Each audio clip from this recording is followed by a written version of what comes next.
Muito bem, vamos fazer um elo aqui então. Vemos aqui no capítulo 14 de Êxodo. Temos algum visitante de primeira vez? Creio que não, né? Não temos não. Muito bem, nós estamos aqui no capítulo 14, onde tem como subtítulo a perseguição de Israel. E todo esse capítulo aqui vai estar em torno dessa situação já do povo que estava acampado perto do mar, e então chegam os exércitos de Faraó até eles, né? Nós vimos isso aqui no versículo 9, diz assim, do capítulo 14: perseguiram-nos os egípcios, todos os egípcios, todos os cavalos e carros de Faraó e os seus cavalarianos e o seu exército, e os alcançaram acampados junto ao mar, perto de Pi-Hairote, defronte de Baal-Zefon. Até nós falamos que alguns mapas trazem alguma localização sobre essas cidades, mas uma parte deles não traz porque a localização delas, na verdade, é uma localização incerta. E nós vemos que quando vem chegando o exército de Faraó, todo esse grupo, todo esse batalhão se aproximando, os filhos de Israel, eles ficaram com medo. Né? E aí no versículo 11, nós falamos rapidamente sobre isso a semana passada, disseram a Moisés: será por não haver sepulcros no Egito que nos tiraste de lá, para que morramos neste deserto? Por que nos trataste assim, fazendo-nos sair do Egito? Não é isso que te dissemos no Egito? Deixa-nos para que sirvamos os egípcios, pois melhor nos fora servir aos egípcios do que morrermos no deserto. Então nós vemos aqui que mesmo conhecendo o Senhor, quando chegam as adversidades, eles ficaram ali assustados. E essa é a mesma realidade do povo de Deus, lá é a nossa também. Nós conhecemos a Deus, nós conhecemos a Bíblia, nós conhecemos os milagres, muitos milagres bíblicos, sabemos o que Deus pode fazer, mas quando nós nos deparamos da nossa situação diante de uma dificuldade, de uma adversidade, nós também tememos. E nessa hora, uma das coisas que nós temos que nos preocupar é com aquilo que nós vamos falar, a maneira como nós vamos reagir diante dessa preocupação, dessa ansiedade, dessa insegurança. E esse é um momento crucial para todos nós como cristãos. Quando nós nos deparamos com as dificuldades, ali é uma hora que nós precisamos tomar cuidado com o que a gente vai falar, com as reações que nós vamos ter. E muitos acabam sendo reprovados exatamente nessa ocasião, porque não souberam enfrentar como deveria, ou então vai agir de uma maneira que vai se arrepender depois, e isso se torna, portanto, um grande teste para todos nós. Vemos aqui, então, por exemplo, dentro dessa situação dos judeus, né? Será por não haver sepulcros no Egito que nos tiraste de lá, para que morramos neste deserto? Vejam que eles colocaram em dúvida a bondade e a intenção de Deus com eles. Depois de tudo que eles tinham visto, esse período todo, as pragas, os livramentos, Deus poupando o povo, os gafanhotos, as moscas vinham até os egípcios, não chegavam até eles, mas diante dessa dificuldade, eles acham: será que nos tirou de lá para a gente morrer aqui? Eles colocam em dúvida a bondade de Deus. Muito crente, quando passa pelas lutas, quando ele sente as perdas, ele também coloca em dúvida da mesma forma.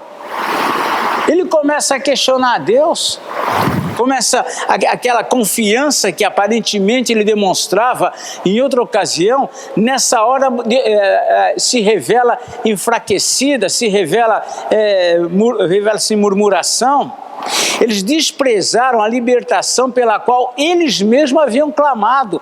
E quando Deus vem até eles, lá no início de Êxodo, diz lá que Deus viu a aflição do povo e ouviu o seu clamor. Mas nessa hora, eles mesmos que clamaram por libertação, eles falaram: por que nos trataste assim, fazendo-nos sair do Egito? Mas não era isso que eles pediram. Então, muitas vezes a nossa vida é marcada por reclamações, por murmurações, por insatisfações, mesmo sem necessidade de tudo isso. Apenas porque um contexto se apresentou, nós jogamos tudo para o alto. É isso que o povo está fazendo aqui, né? Afirmaram preferir o jugo, né? O jugo do Egito do que os planos de Deus para a vida deles, né? Não é isso que te dissemos no Egito? Deixa-nos para que sirvamos os egípcios, pois melhor nos fora servir aos egípcios do que morrermos no deserto. Eles estavam jogando por terra tudo aquilo que eles tinham recebido, toda a obra que o Senhor tinha feito por eles. Essa foi a primeira, a gente pode dizer assim, que foi a primeira sessão de lamúrias que Moisés iria enfrentar, embora ainda não tinha consciência, durante os 40 anos. É isso que o povo ia fazer durante 40 anos, depois a gente vai ver. E é isso que vai muitas vezes provocar a ira de Deus sobre a nação, essas reclamações, essas murmurações. Eu até fiquei pensando aqui, né? Quem é solteiro vai casar? Veja antes. Na época de namoro, as reclamações são todas interessantes. Ela reclama, que legal. Ele reclama de tudo, ela reclama de tudo. Que gracinha. Casa. Quando enfrentar os primeiros 10, 20, 40 anos, vai suportar?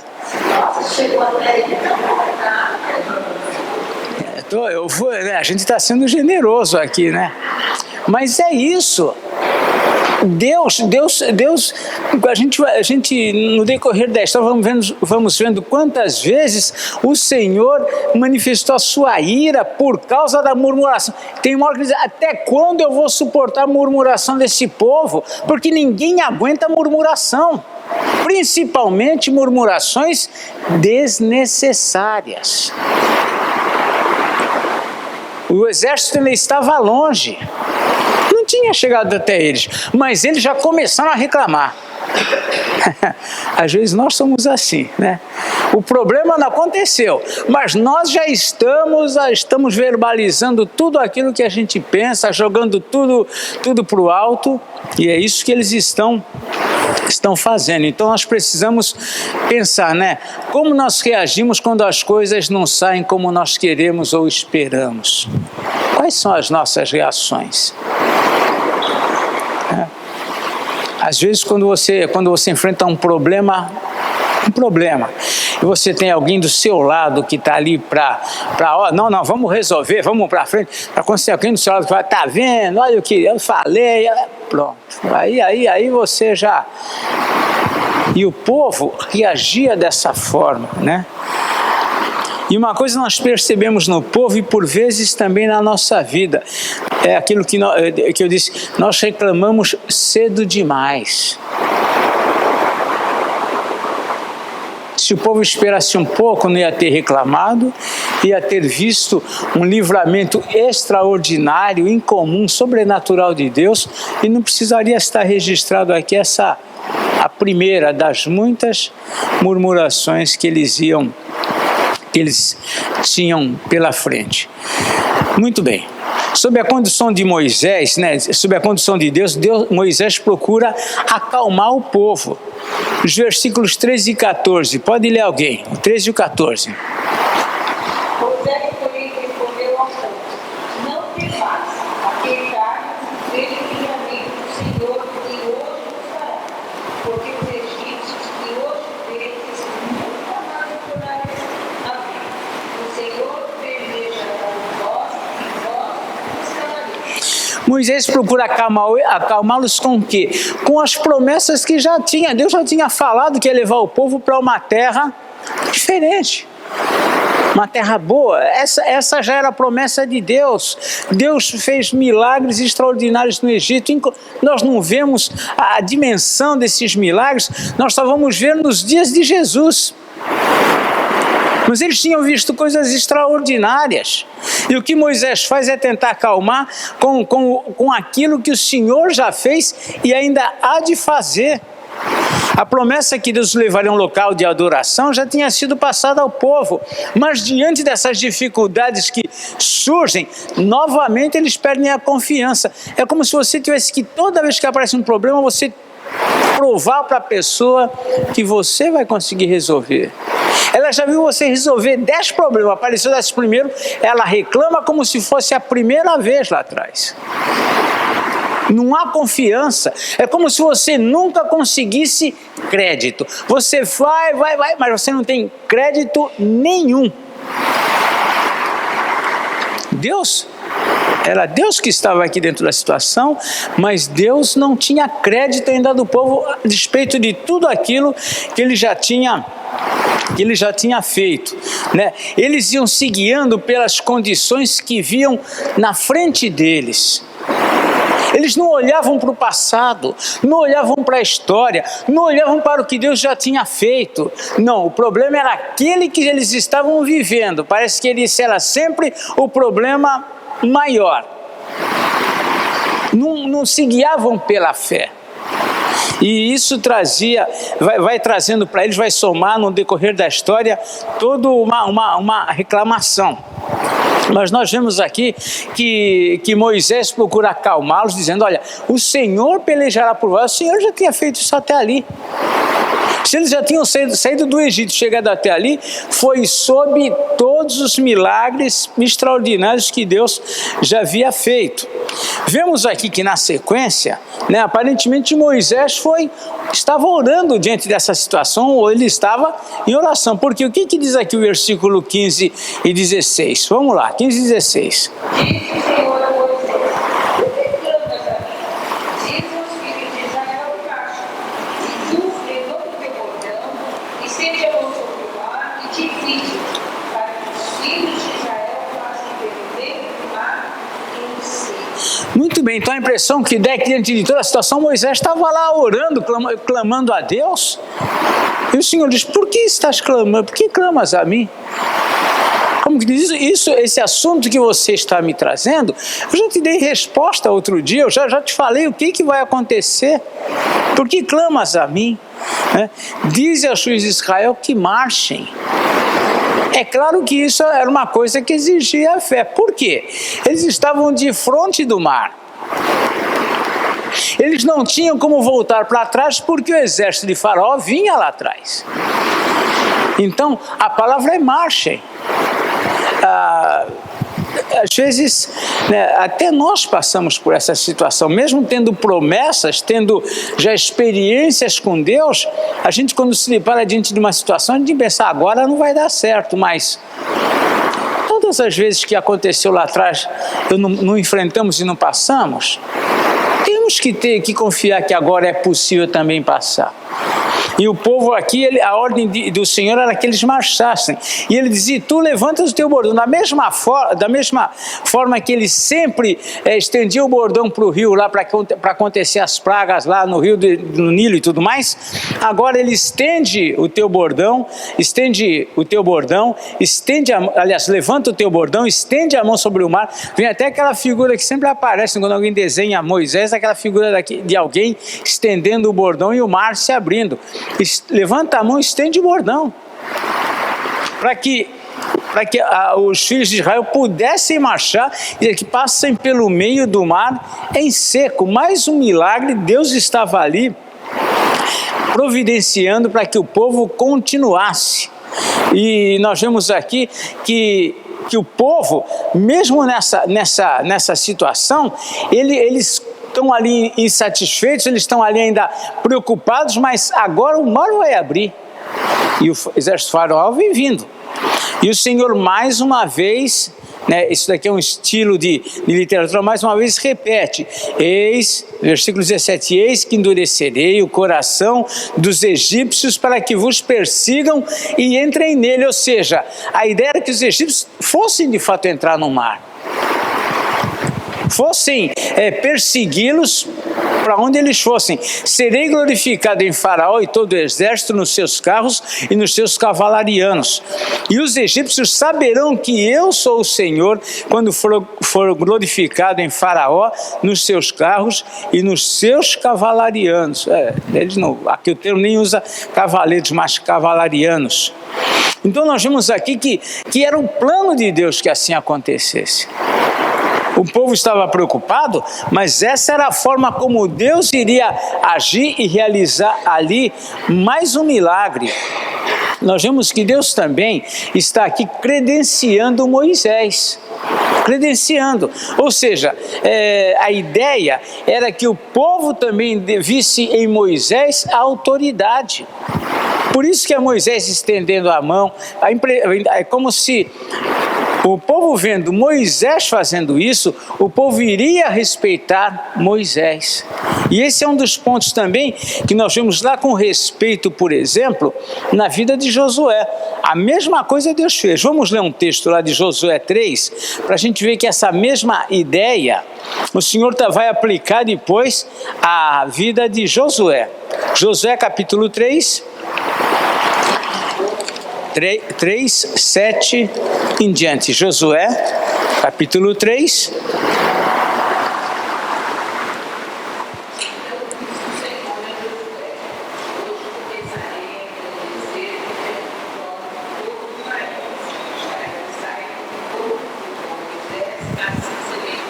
Vejam só, então, o plano de Deus com essas coisas, usando Moisés nessa ocasião e posteriormente Josué, era esse, era fazer com que o povo respeitasse a Moisés. Nós vemos, por exemplo, que quando Paulo está se defendendo diante dos coríntios, a autoridade dele, ele fala, as credenciais, eu mostrei as credenciais de apóstolo. Quais eram as credenciais? Era uma carteirinha. Hoje minha credencial, eu tenho que pegar minha carteirinha lá do presbitério lá, é a credencial que eu tenho de pastor. A de Paulo era bem mais eficiente, né? Era uma vida com autoridade de palavra, com milagres, com tantas coisas que Deus foi fazendo através da vida dele. Assim também Moisés e Josué, o Senhor vai dando credenciais para que o povo respeite ele, para que quando ele trouxesse a palavra de Deus, o povo se rendesse a isso, o povo se submetesse. Destaque também nesse ponto, algo interessante, que os grandes líderes são pessoas que surgem, se destacam nesses momentos de crise. Naquele momento que o povo não tinha para onde ir, o Senhor diz para Moisés, estende a mão, levanta a tua mão, estende o teu bordão e as águas do mar vão se abrir. Então era um credenciamento também para o próprio Moisés. Hoje nós estamos vivendo uma situação que alguém está se destacando, por exemplo, né? Eu quando estava pensando nisso, me lembrei lá do Guaidó, né? Juan Guaidó, lá na Venezuela. Entrou na história. É alguém que nesse momento de crise que a nação toda está, de repente ele surge, né? Rapaz, ainda 35 anos, surge e está tomando uma posição. Ou seja, líder vai se destacando principalmente nos momentos críticos. Uma empresa que passa por uma grande dificuldade, lá o funcionário que estava no meio de todo mundo comum, se destaca produzindo, trazendo alguma ideia que levanta a empresa. É o momento. E Moisés, nesse momento que o povo não tem saída, ou não vê saída, Moisés é um instrumento usado por Deus para que ele tome a frente, para que o povo comece a prestar atenção e dar ouvidos a Josué, a Moisés. Muito bem. Vemos aqui que o exército de Faraó vai entrar perseguindo, né? Vamos ler aqui os versículos 19 e 20. Então o anjo de Deus, que ia matando o exército de Israel, se retirou e passou para trás dele. Também a coluna de nuvem se retirou de diante deles, se pôs atrás deles. E ia entre o campo dos egípcios e o campo de Israel. A nuvem era escuridade para eles e para este esclarecia a noite.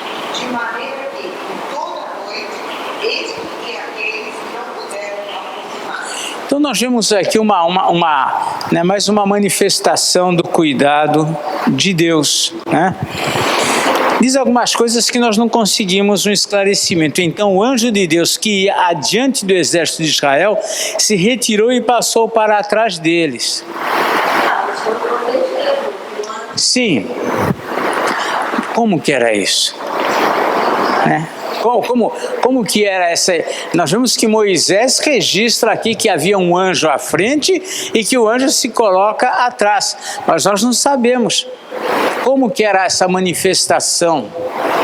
Sabemos que tinha uma nuvem que escurecia o território, lá o campo onde estavam os egípcios, mas clareava o campo onde estavam os judeus.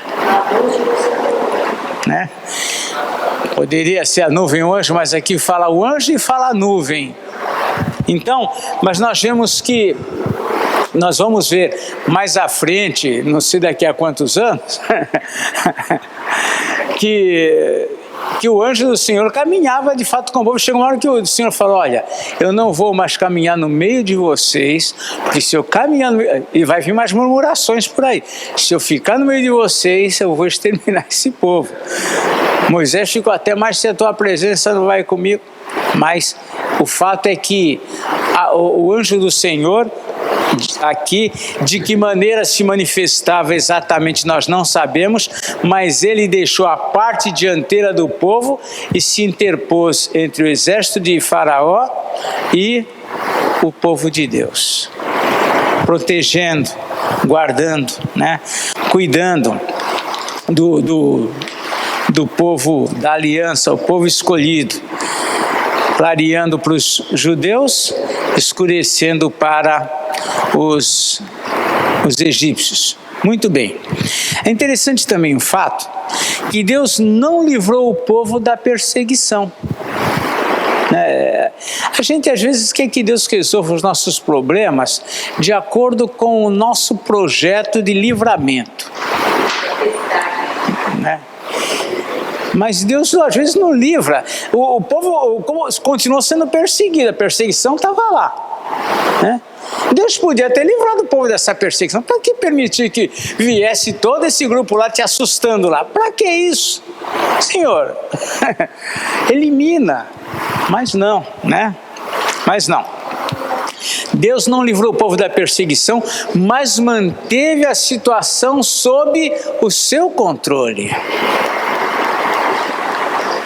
As nossas dificuldades, as lutas que a gente gostaria que de repente elas se desfizessem na nossa frente, muitas vezes elas vão permanecer. Né? Teve que ir para a cova, né? Mas aplacou lá os leões. Então, essas coisas acontecem na vida da gente. Tem pessoas que estão com um problema já faz anos. Não resolveu o problema, mas o problema também não consumiu eles. Então Deus, Ele permitiu sim que o exército continuasse, fosse atrás, mas Ele manteve tudo sob o seu controle. Né? E muitas vezes acontecem com a gente, quando Deus não impede que as ondas se levantem contra a gente, que elas nos assustem, que provoquem reações de medo, ou mesmo venha mexer com a nossa confiança nele. Deus permite que essas coisas venham sobre nós. São situações como essas que medem a nossa fé, que revela o nosso caráter. Tem gente que se transforma na hora que as coisas dão errado. Então revelam o nosso caráter, mostra o quanto nós temos aprendido da palavra de Deus, o quanto o efeito da palavra de Deus causa na nossa vida. Essas situações mexem com a gente. Quando nós avaliamos o nosso domínio próprio, são situações, na verdade, que chamamos de situações didáticas, que vêm para nos ensinar, para nos ajudar muitas vezes a crescer, para a gente amadurecer, ou então cai de vez. Mas essas são situações importantes para a nossa vida. São situações que Deus usa para trabalhar na nossa vida. O povo está sendo trabalhado já desde Adão. O Senhor vem trabalhando com o povo. E essas coisas que aparentemente são na nossa visão, mas por que Deus permite? Deus é um Pai extremamente amoroso, totalmente sábio, e Ele não erra, Ele é perfeito.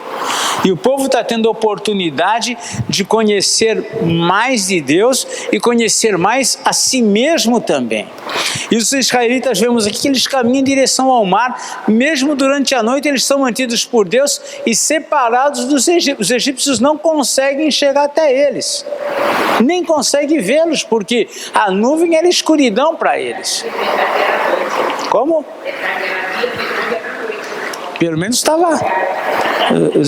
Os judeus lá enxergavam lá, né? Então, até que chega, na verdade, o momento da travessia. Está aqui no versículo 21. Vamos ler o versículo 21 até o versículo de número 23. Vamos lá. 21 a 23. Pode ler alguém. Então Moisés estendeu a mão sobre o mar, e o Senhor, por um forte vento oriental que soprou toda aquela noite, fez retirar-se o mar, que se tornou terra seca, e as águas foram divididas. Os filhos de Israel entraram pelo meio do mar em seco, e as águas lhes foram igual muro à sua direita e à sua esquerda. Os egípcios os perseguiam, entraram atrás deles, todos os cavalos de Faraó, e os seus carros, e os seus cavalos Guianos. até o meio do mar. Ok, então nós vemos aqui, Moisés estendeu a mão sobre o mar e o Senhor, por um forte vento oriental, né? Isso também é interessante, né? O Senhor se utilizando da natureza, vai mostrando para o povo o poder que Deus tem, né? Esse vento sopra e separa ali o mar. Eu, quando estava pensando nisso, eu entrei lá no Google e fui ver lá a questão de marés, né? Tem lugares que, de acordo com a lua, né, ele esvazia. E até eu vi lá, até nessa minha ida, passei por um castelo de Saint-Michel, na França. E ele está, quem passa determinado momento, determinada época, durante 24 vezes no ano, ele se torna uma ilha. Fora desse período, ele é apenas um monte onde está... Quando você for passear na França, você vai lá todo ano, um desses anos você vai até o Castelo Saint-Michel. E lá, então, um negócio tem 600 anos, se eu não me engano, é isso que diz. Então, nesse período, aquela região fica seca.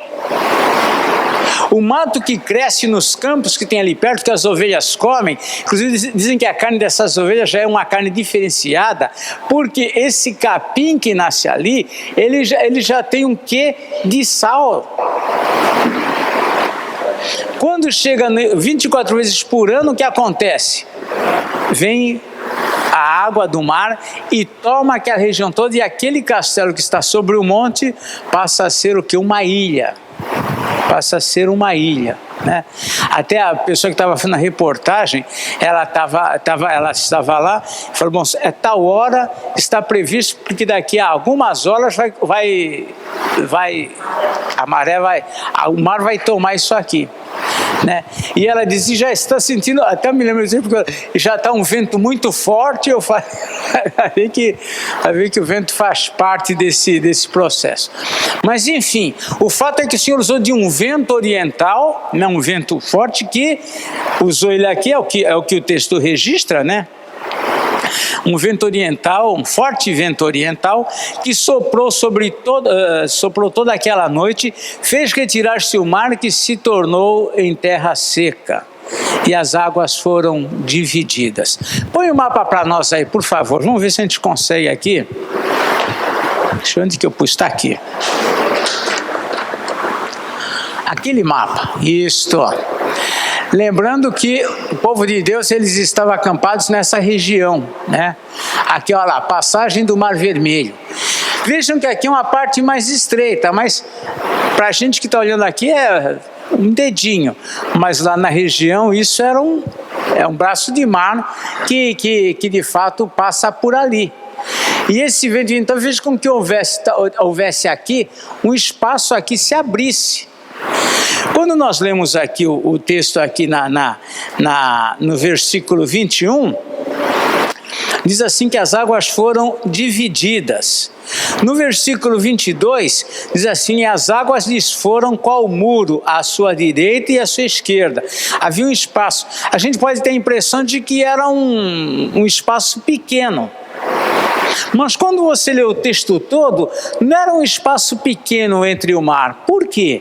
Porque nós vamos ver que o exército faraó se acampou nesse espaço, entre um lado e o outro do mar. Então aquilo ficou um espaço largo, né? Ficou seco. Alguns que chegam alguns estudiosos que são chamados liberais, que tentam arrumar uma explicação lógica, científica para tudo. Eles falam, mas aí ali a água abaixou e depois ficou muito, muito baixo, então por isso que os judeus conseguiram passar, etc., tentando esclarecer alguma coisa com respeito à maré. Só que quando a água voltou, o que aconteceu? Afogou todo o exército de Faraó. Então não virou um laguinho, não. Na verdade era um mar. E foi no momento e não foi porque a lua quis, é porque o Senhor, aquele era o momento para acontecer o que tinha que acontecer. Não tem uma explicação científica. Pois não. Inclusive, eu li, bem pouco tempo atrás, eles encontraram os restos do exército do Faraó, no Mar Vermelho, roda da carroça, que eram feitas de cobre, por isso se preservaram, esqueletos de cavalo. Isso é uma coisa assim que eles encontraram bem recentemente. Então, às vezes os arqueólogos, né? Tinha até as fotos.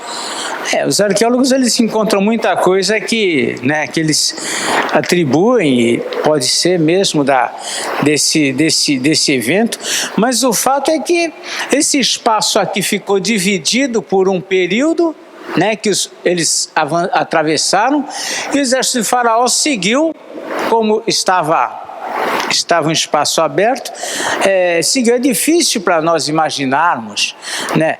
Tem os filmes estrangeiros, a Universal fez lá a novela lá e fez também lá um cenário, mas é difícil para nós termos uma ideia exata do que aconteceu ali. Mas uma coisa, as coisas, pelo menos as mais importantes, é fácil de entender. No meio, o mar se abriu, o povo de Deus atravessou a pé enxuto. Mas o exército de Faraó não conseguiu essa proeza, né? Não conseguiu essa proeza. Aqui a partir dos versos 24 e 25, vamos ver lá o que aconteceu. Na vigília da manhã, o Senhor, na coluna de fogo de nuvem, viu o acampamento dos egípcios e alvoroçou o acampamento dos egípcios. Emperrou-lhe as rodas dos carros e fez-os andar dificultosamente. Então disseram os egípcios: fujamos da presença de Israel, porque o Senhor peleja por eles contra os egípcios. Vamos lá. Nós vemos aqui que eles se acamparam, né, nesse espaço, né? Devia ser um espaço grande. O Senhor que ia na coluna de fogo, de nuvem, viu o acampamento dos egípcios e alvorotou, ou alvoroçou.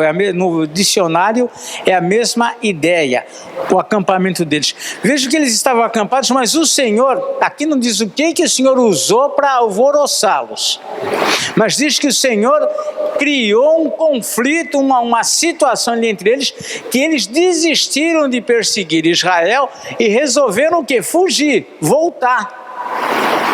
Porque eles, dentro dessa ação de Deus, ali nesse contexto, eles viram que o Senhor pelejava por eles. E aí vamos voltar. Só que aí, no que eles vão voltar, aí acontece o quê? Vamos lá então no versículo 26 e 27.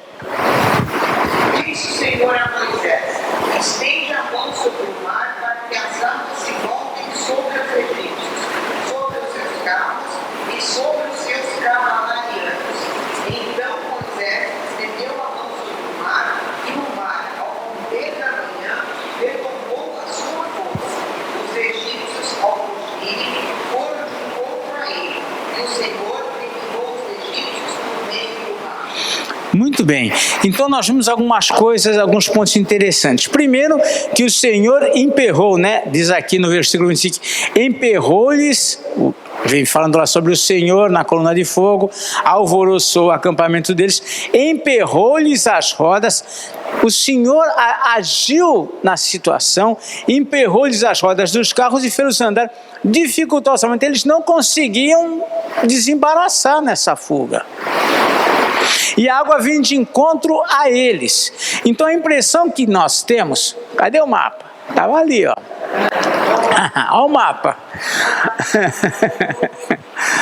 A impressão que nós temos é que eles teriam avançado daqui para lá, ainda nesse meio, só que as águas foram se fechando daqui, da ponta de cá, para lá, porque eles se deram de frente para a água, então o mar foi se fechando e vindo contra eles. Israel já estava onde? Nessa ponta de cá. Então não tinha como sair da situação. Eles foram aqui tragados pelo mar, né? O mar, ao romper da manhã, retomou a sua força. Então aqui não foi, olha, não, vamos esperar a lua. Não era maré. Não era isso que estava acontecendo.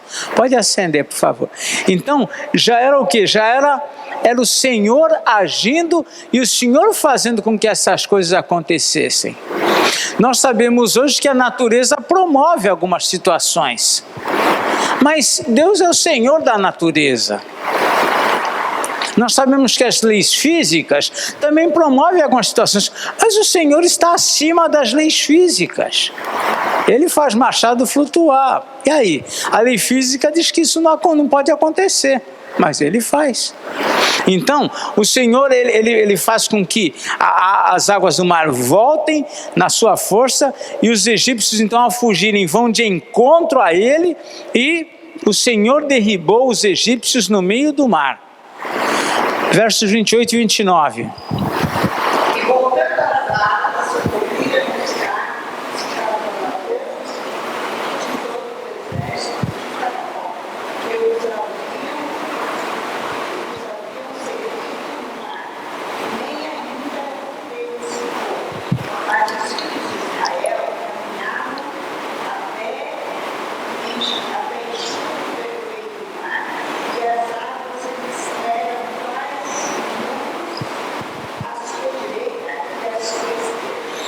Eles seguiram o caminho, terminaram a viagem, atravessaram e tudo favoreceu a eles. Versículo 30 diz assim: assim o Senhor livrou Israel naquele dia da mão dos egípcios, e Israel viu os egípcios mortos na praia do mar. E viu Israel o grande poder que o Senhor exercitara contra os egípcios. E o povo temeu ao Senhor e confiou no Senhor e em Moisés, seu servo. A gente fala, bom, agora confiou de agora confiou de vez, né? Então nós vemos aqui que, na verdade, o povo viu mais um grande milagre, mais um grande evento, né? Que Deus realizou diante deles, dando com isso, né?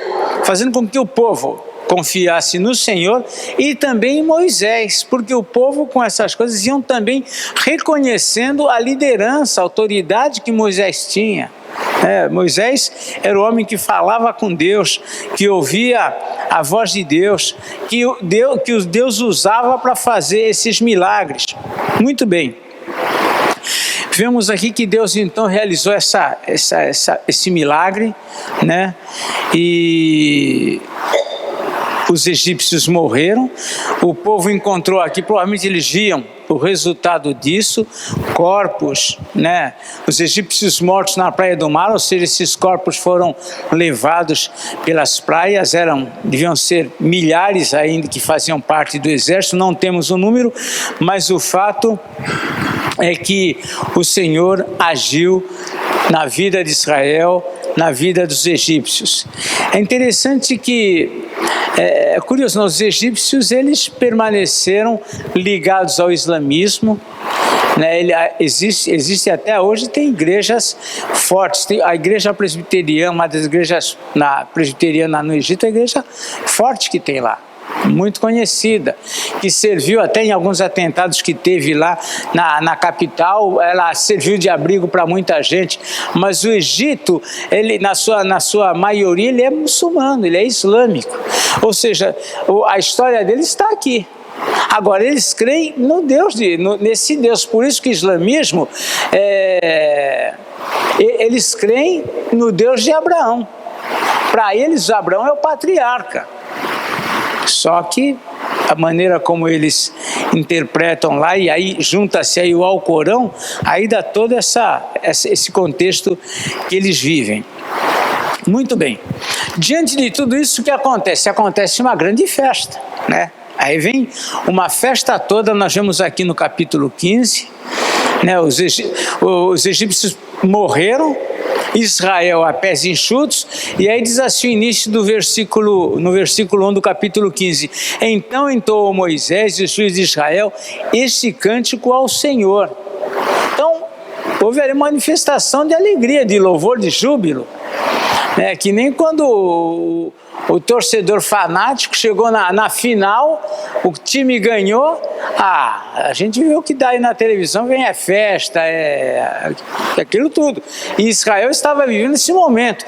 Imagina eles que foram escravos durante 400 anos, agora eles estão do outro lado do mar, com os pés enxutos, os egípcios morreram, e eles foram vitoriosos.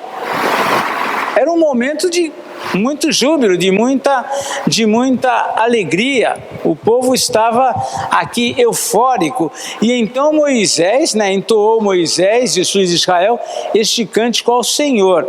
E aí tem aqui o cântico. Vamos lá, vamos lendo aqui um pouquinho aqui. E disseram o quê?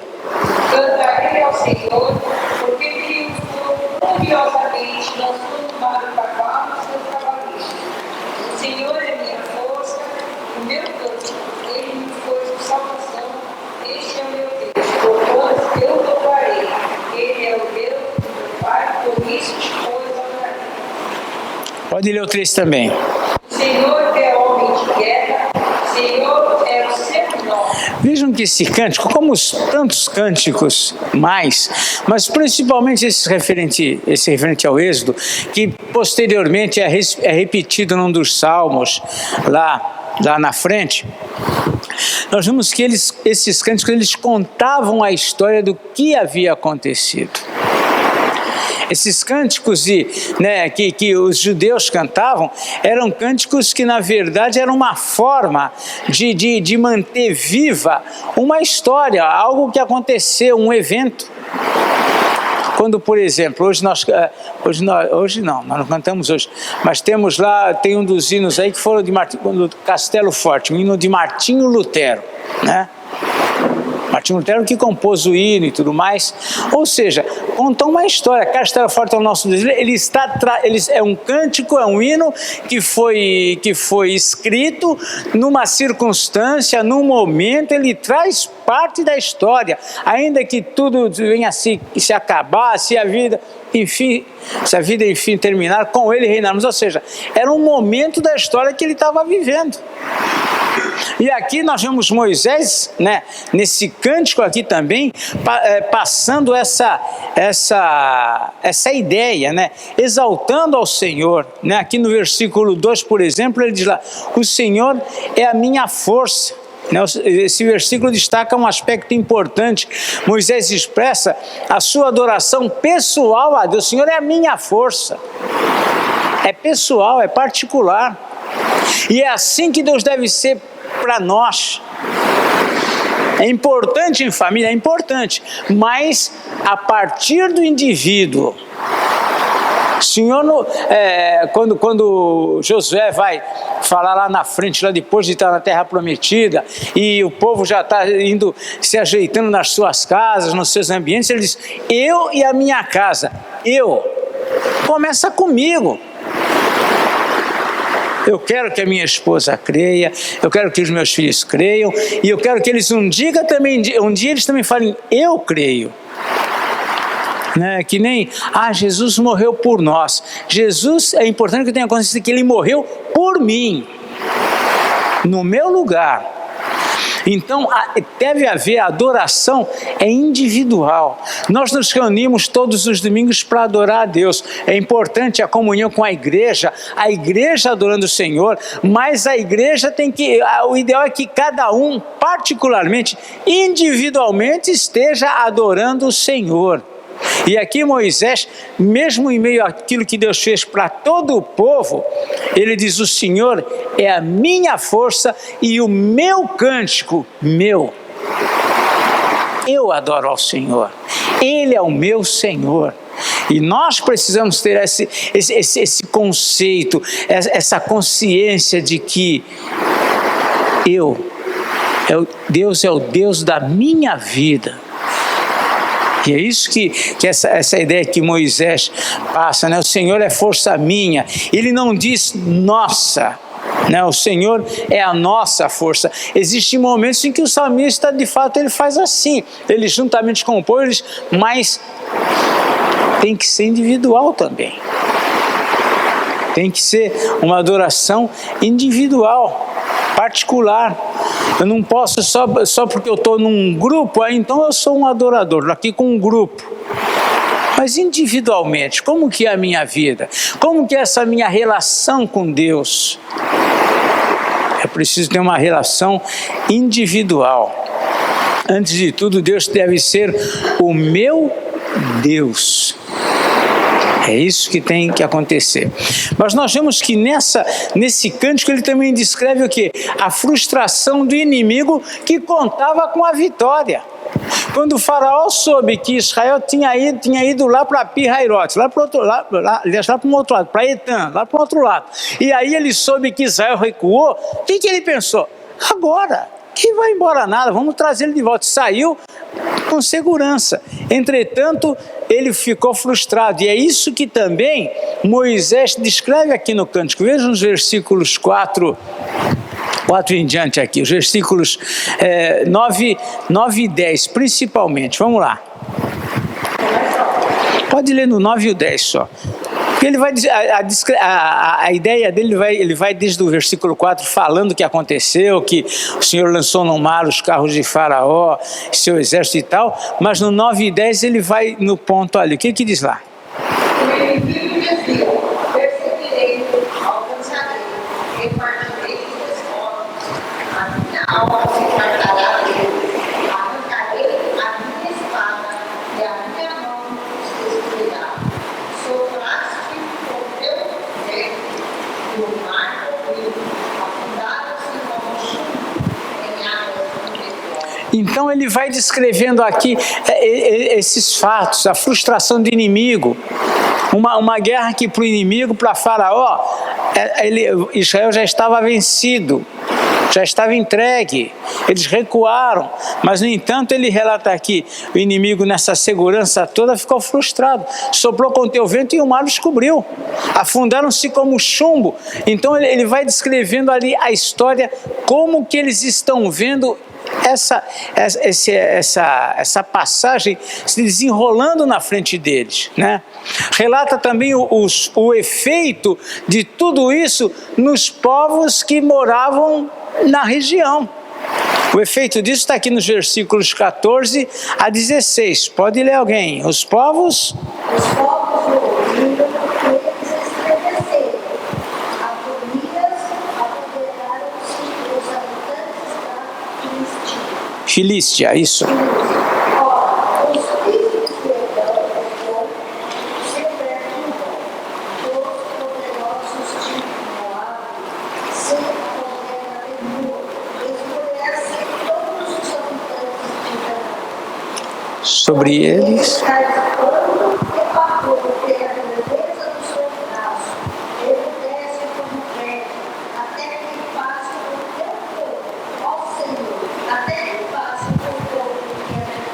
Então ele descreve o efeito desse acontecimento ali no Mar Vermelho, particularmente, que efeito isso causou nas nações em volta. Porque isso foi um fato conhecido. A gente pensa, que testemunhas eram essas? Como que? Mas o fato é que os povos tomaram conhecimento do que Deus fez pelo seu povo ali. Ele vai descrevendo, os povos o ouviram e eles estremeceram. Agonias apoderaram-se dos habitantes da Filístia. Quem são eles? Os filisteus. Ainda era um grupo pequeno, talvez nem tivesse o nome de filisteus. Alguns creem que esse nome já sai aqui por conta de que isso foi escrito por Moisés e foi lido e copiado diversas vezes. Alguém pode ter lá na frente, quando não tinha ainda um nome definido, colocar Filístia. Por quê? Aí então já era Filístia. Que na verdade, Filístia, se você colocar isso naquela forma mais arcaica, PH, né? Que a ideia é essa, aí você vai para Palestina,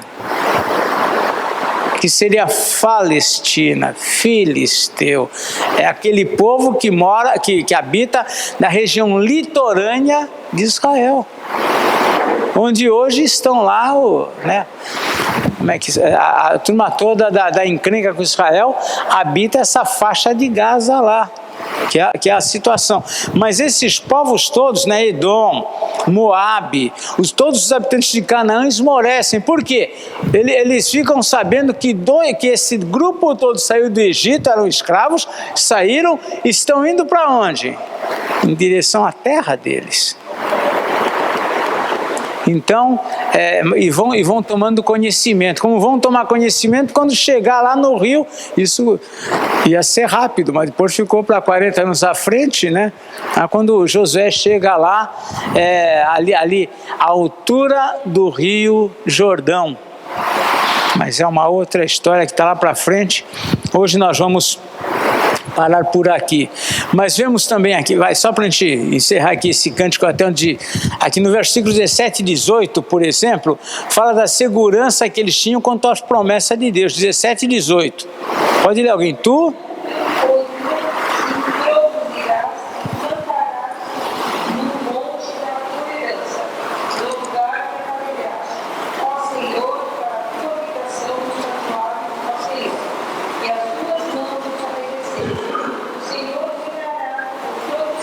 Então aqui nesse cântico eles já fala dessa segurança da promessa. O Senhor introduzirá e o plantará no lugar que ele já preparou.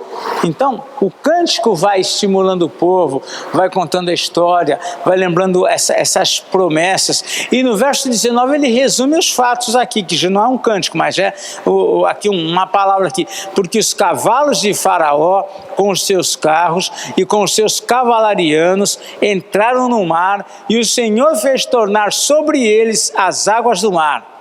Mas os filhos de Israel passaram a pé enxuto pelo meio do mar. Se repete a situação, porque esse é o ponto alto, é o ponto que destaca ali o livramento, o cuidado e proteção do Senhor para com o seu povo.